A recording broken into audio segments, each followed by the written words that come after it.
On your mark. Get set! Fire!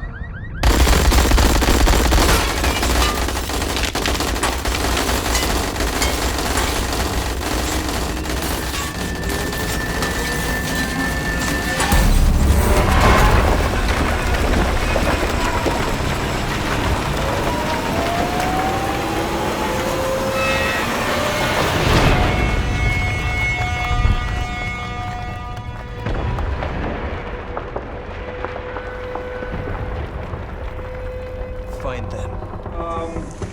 Lots of kind of twists and turns and dreams and sequences. There was fantastic aesthetics. Like firstly, the animation of it was incredible, and the cinematography was quite pleasing as well.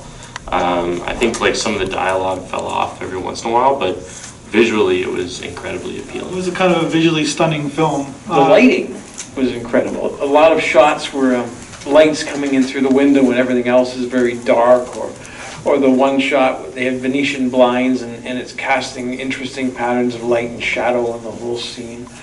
And other than at the beach, every shot was like that, sharp contrast between light and dark, and you couldn't always see everything, but that's intentional, that's what they wanted. And it created a very interesting look. I wonder why they felt the need to put subtitles in, because I could clearly understand everything that everybody said. I did not need the subtitles. I was really confused on why there was a beach, and then why there was a lot of things happening. Why is everyone killing each other, and where are they going? And then I also thought that when the older brother was trying to behold my city, and he was cutting a very short red tape with a very tiny scissor.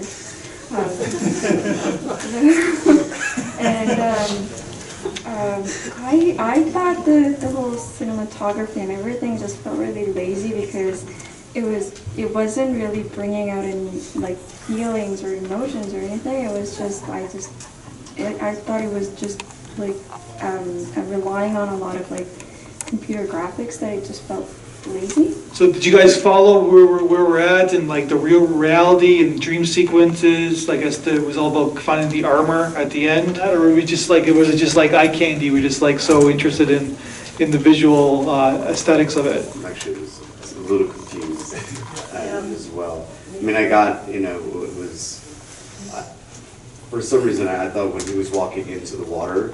Sorry, I didn't mean to put this on you. When he was walking into the water, is that basically when the town was getting destroyed? Was that all in his head? Was that the reality? So he had to kill himself to kind of get that, or is that that's? I was confused a little bit about that. Maybe I got to read into it a little bit more. Conflicted way of trying to create a backstory for a superhero. What I mean by that is you have the Joker in cinema, and that tells the backstory of a villain, but what they're trying to do, or what I was getting from it, was this person's brain isn't wired right. Nothing seemed to work in a linear pattern. Obviously, there's the underlying story of this.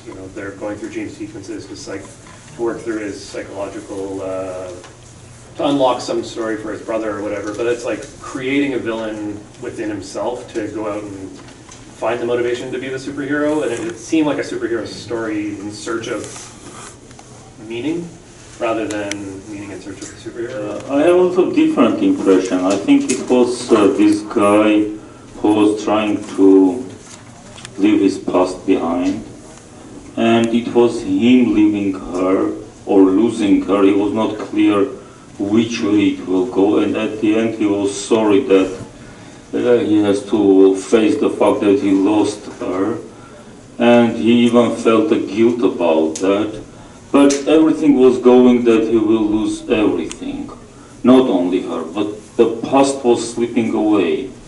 So it was just turning point in his life, I guess. I thought that it was interesting because it gave me the feelings somewhat of the Matrix combined with the effects of this, they're telling of the city.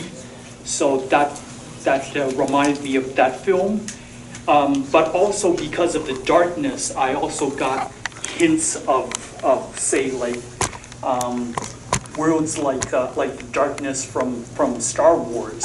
Star Wars, yeah, I think when I watched this film, I thought of Inception a lot, so maybe you guys did too, with the buttons and, yeah, did you have something to say?